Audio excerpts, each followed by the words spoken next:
Mr. Secretary, last March, the president invoked the Alien Enemies Act, a notorious wartime law last used for Japanese internment. He said that he was responding to the Maduro regime's supposed invasion or other acts of war against the United States.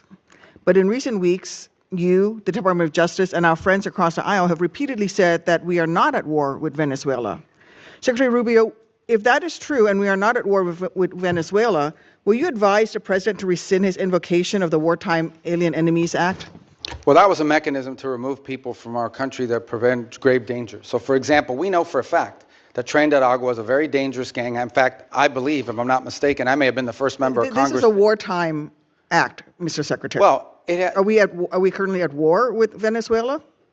No, we're not in a state of war in Venezuela. Okay, the Supreme Court has described the Alien Enemies Act as a wartime power, our Supreme Court.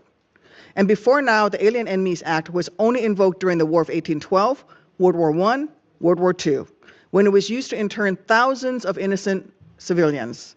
Are you really arguing that the president should be able to wield an internment law? No, but we're talking about two separate things here. So you're talking about the state of Venezuela or are describing the regime. And we're talking about, but what the president designated. Invoked the Alien Enemies Act. I know, Senator, but let me be clear with you. No, but what the president was talking about are these gangs that have, and these narco trafficking groups that are waging war on the United States. There's no doubt. These groups have waged war on the United States. They have waged, for example, Trinidad Agua is not just a criminal gang presence in our street. It is a criminal gang directly responsible for narco trafficking. The Trump administration has acknowledged that the vast majority of the men it rounded up and deported to torture under this law had no criminal records whatsoever. We didn't torture anybody. Over 75%. Who did we torture? We haven't tortured anybody. We've arrested people that are members of gangs and we've deported them. We don't want gang members in our country. Have found that many of the men were here legally.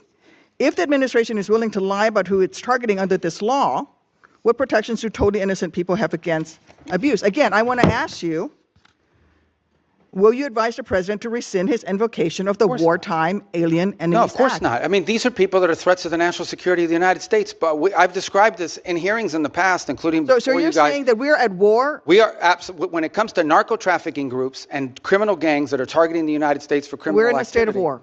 There's no doubt about the fact that we're confronting them in a warlike setting because they're waging war on us. And do the Geneva Convention They're waging war against us and they're enemy combatants as a result of it. And the fact of the matter is that we are confronting these irregular groups, and that's one of the great challenges of the new century in this hemisphere in particular, is that these non-state actors who possess state-like capabilities in terms of their weaponry pose a grave danger to the United States. I don't think any American would dispute that we have cartels that pose a threat to the national security of the United States. With all of the other laws of when it comes to warfare. I mean, you're saying that he can invoke this wartime power.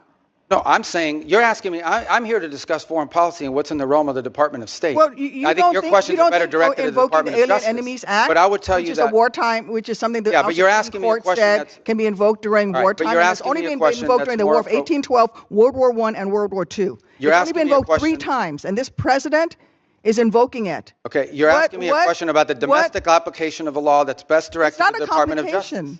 No, it is because you're asking me something to opine on something that's in the realm of the Department of Justice in terms of its domestic application. I can tell you that the United States is most certainly confronting terrorist and criminal organizations operating in our hemisphere that pose a grave danger to the United States. Anyone who believes that gangs that flood our country with fentanyl or cocaine are not threats to the United States is not living in reality and certainly does not reflect the opinion of most Americans. The president already said that he was ready to put American troops in Venezuela again. So we're at war right now.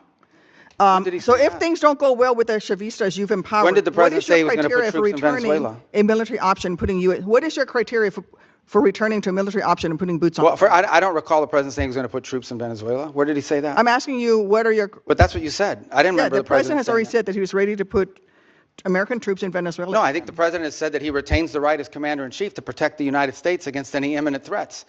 Maybe that involves troops, maybe that involves air power. We hope, but we don't anticipate that being the case in Venezuela. I worry that you are playing fast and loose with our nation's Well, I just gave you testimony here. I just want to conclude by saying... Yeah, but I just gave you testimony of how well things are moving forward, not as fast as everybody would like. Yeah, but you also said that in 6 or 9 months, if things don't go well, you're going to have to do something else. And the president's already said that he's not ruled out the military option.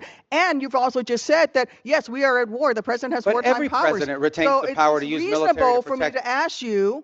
And I gave you a very specific example. Every president retains the right to defend the United States against an imminent threat. Yes, if there are just give you an example, Iranian drones deployed in Venezuela that could threaten the United States, we most certainly will address that, even if it's located in Venezuela. But we hope we don't get to that point. We don't expect to get to that point. I don't think that we're not trending in that direction. That's a fact. But that said, on the one hand, America people are worried unhappy that this we're is a president who cooperating with engages Venezuela. in yet On the other hand, another they want us to forever go to war, with Mr. them. Secretary. What's We that? don't need to be in another forever war, and that is the pathway that we are going towards. And let me just say, well, how are we going towards a forever war if we're dealing with Delcy Rodriguez every day? Option. You're not going to ask him to rescind his invocation of the Alien Enemies Act. That puts Americans in jeopardy. And let me just say something about the president's recent comments about NATO allies. When I served in Iraq, there were Polish forces there with us. There were British forces there with us. There were Spanish forces there with us. I personally landed in Elzi, España, which came under direct attack by insurgents.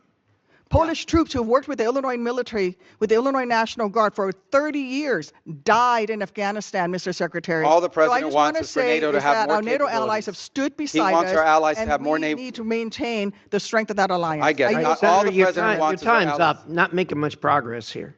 Well, let me just say, the president just wants our allies to have more capabilities to be involved in operations like that, God forbid, in the future if necessary. That's not an unreasonable he said request. That they stayed a little behind, and they certainly did not come to our defense. And well, not every country in Europe, not every country in NATO participated in those missions. Denmark suffered some of the greatest military casualties. There's no doubt that many of our allies have stepped forward and provided assistance to us, and there are many others that simply don't have the capability to do it now or in the future. That's not what the president said. Senator that's what he was pointing to. Thank you, Mr. Chairman. Thank you, Secretary Rubio, for being here. If you like this video, then like, share, and subscribe to Mirror Now.